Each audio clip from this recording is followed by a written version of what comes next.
Yes mga biyahe, mess boy ako, unang sampa ko. Hindi ko alam kung magiging effective para sa'yo ito. Pero ito yung tip ko sa'yo, kabiyahe.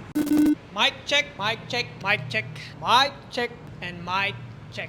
Okay mga biyahe, meron na naman tayong katanungan about sa messman. Good day idol, sana mapansin mo, ano po ang mabibigay mo na tips para makalipat sa makina? Isa po kasi ako ngayong messman. Salamat, please hide my identity kung sakaling ipopost nyo po ito. So, i-hide daw natin yung identity niya. Anyway mga biyahe, marami nagtatanong sa akin. And yes, sa kusina po o galley department yung una kong sampa. Well, ito yung ginawa ko mga biyahe based on my experience, based sa diskarte na ginawa ko, based sa biyahe ko o sa kwento ko mga biyahe. So, hindi ko alam kung magiging effective para sa'yo ito. Pero ito yung tip ko sa'yo, kabiyahe. Yes, mga biyahe, mess boy ako, unang sampa ko. At kinabisado ko muna yung trabaho ko.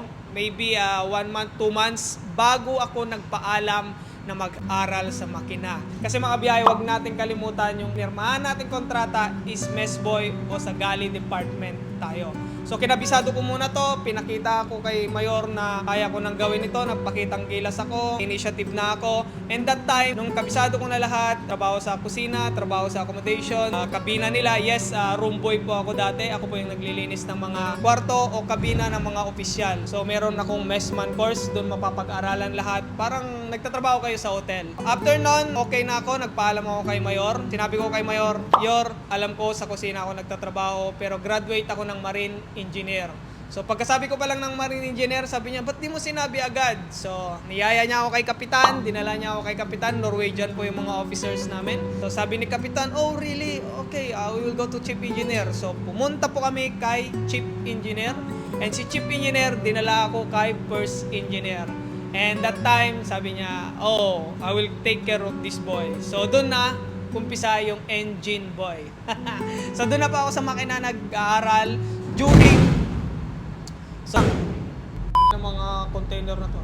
So doon na po ako sa makina nag-aaral during my break time. So take note, wag po nating kalimutan, wag mong kalimutan na messman ka dyan, mess boy ka dyan, yan yung pinirmahan mong trabaho. So ginagawa ko lang mag-aral doon pag during my break time. O kaya pag may oras ako sa gabi, pag hindi ako puyat o pagod, bababa ako sa makina para mag-aral. Maraming salamat sa mga ratings na nakasama ko, sa mga official na nagturo sa akin sa makina.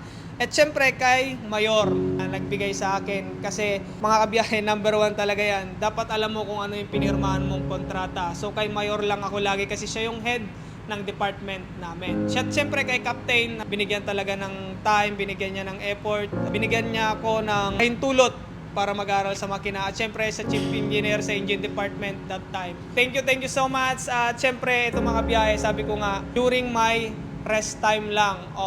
I think 1 to 2 p.m. 1300 hour to 1400 hour yung break time ko dati kasi pag sa kusina ka, kayo yung late na magpapahinga kasi pagkatapos nyo magpagsilbihan yung mga crew, maghuhugas pa kayo.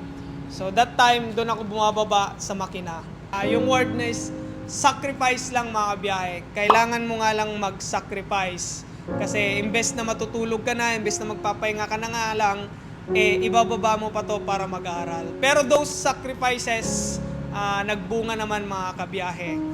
Minsan nga nag-duty pa ako sa bridge pero 2 times, 3 times lang. Tapos sumama din ako sa mooring pero pinigilan ako ni Kapitan kasi pag may nangyari sa akin doon, hindi ako pananagutan ng company kasi sa gali ako nagtatrabaho. So yun nga mga biyahe, nagbunga nga yung effort, yung pagtitiis ko, yung pagtsatsaga, yung sakripisyo. At binigyan ako ni Mayor ng magandang evaluation doon sa gali na nagampanan ko yung trabaho ko as a mess boy. At yun nga, binigyan ako ni Captain, ni Chief Engineer at ni First Engineer ng recommendation na next sampa ko ay dapat sa Engine Department na ako. Kasi pinatunayan ko naman sa kanila, nag-aral naman ako ng mabuti doon. And yun nga, thank God. At nandito na ako kung nasaan ako ngayon. Well, take note lang mga biyahe, hindi po ako doon naka-akto. Kaya mga biyahe, kung hindi yan para sa'yo, hindi ka dyan. So, lumipat ka na. Taste lang kabiyahe, sakripisyo lang ang kailangan. Soon, malilipat ka rin sa makina. Anyway, see you on my next. Kung may tatanong pa. So, see you on my Q&A na vlog. Bye!